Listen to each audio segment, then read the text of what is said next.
আমি আপনার মাধ্যমে আমার নিরাপত্তা চাই এবং আসামিদের যেন গ্রেফতার হয়, তাদেরকে উপযুক্ত শাস্তির ব্যবস্থা করা হয়। আমি আপনার কাছে সহযোগিতা চাই। ধন্যবাদ। আসসালামু আলাইকুম। আমি অত্যন্ত দুঃখের সঙ্গে আমি হাউসকে অবগত করছি, গত 24 তারিখ শুক্রবার আমি আমার নির্বাচনী এলাকা 161 নেত্রকোনা 5 আমি আমার সাংগঠনিক কাজে, সামাজিক কাজে এলাকায় যাই। কাজ শেষ করে ফেরার সময় আমি একটি ফিলিং স্টেশনে দেখতে পাই প্রচুর গাড়ির ভিড়। তখন আমি স্বাভাবিকভাবে সেখানে দাঁড়ালাম। ফিলিং স্টেশনে আমার গাড়ি রেখে আমি মানুষের খোঁজখবর নিলাম। ইতিমধ্যেই মাগরিবের আজান হয়ে যায়।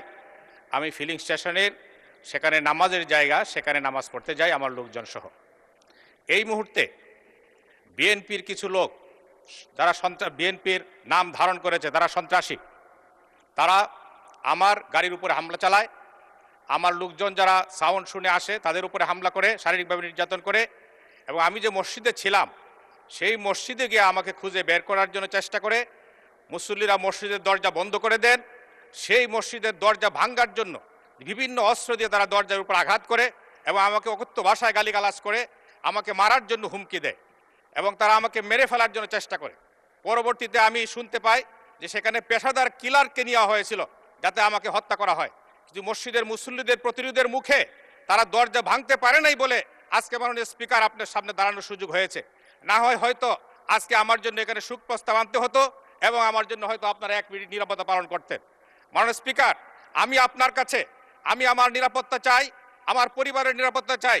আমাদের মাননীয় প্রধানমন্ত্রী, স্বরাষ্ট্রমন্ত্রী মহোদয়ের কাছে আমি আমার এলাকার সংগঠনের কর্মীদের নিরাপত্তা চাই। মাননীয় স্পিকার, এইভাবে আমাকে জনগণ জিজ্ঞেস করেছে যে কি অপরাধে আপনার উপর হামলা করা হলো। আমি অপরাধটা বলতে পারি নাই। আমি যতটুকু শুনেছি। সদস্য, আপনার কথা শুনলাম, এখন আপনি আমার কথাটা অনুগ্রহ করে শুনেন। আমি পত্রিকায় দেখলাম যে আপনার এই ঘটনায় একটি মামলা হয়েছে এবং পুলিশ 9 জনকে গ্রেফতার করেছে। মাননীয় স্পিকার, পুলিশ যাদেরকে গ্রেফতার করেছেন তাদের মধ্যে একজন শুধু তালিকাভুক্ত আসামি, বাকিরা সবাই নিরপরাধ। আজকে 9 জনের জামিনে চলে আসছে।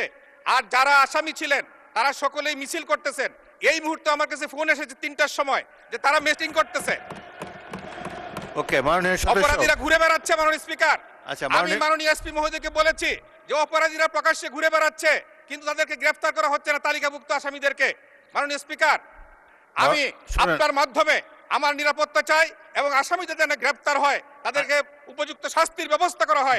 আমি আপনার কাছে সহযোগিতা চাই। ধন্যবাদ মাননীয় সদস্য।